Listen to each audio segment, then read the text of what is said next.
Issues around, for instance, we're charging $8 for parking fees outside the Fox border post demarcation. And we're saying that these fees are now zero. So they're reduced to zero. Again, the impact to the sector is instant in terms of its positive impact. I'm just going to give you some other example so that you can build a case. I can't find a nice example. Resonate.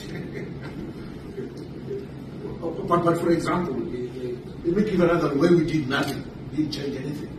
So for instance, for the National Biotechnology Authority, they give transit permits for the transportation of any biological goods. It could be meat, food, additives, and so forth.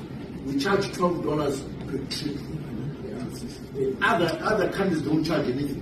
But here we propose that we want to maintain the $12 because, again, we are concerned about an influx of genetically modified products. So we need to protect ourselves and make sure this institution continues to protect the nation.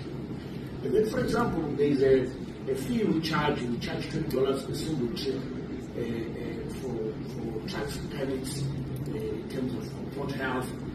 Again, we feel that this is too high, and we've reduced it to $5. Then for the issue, for example,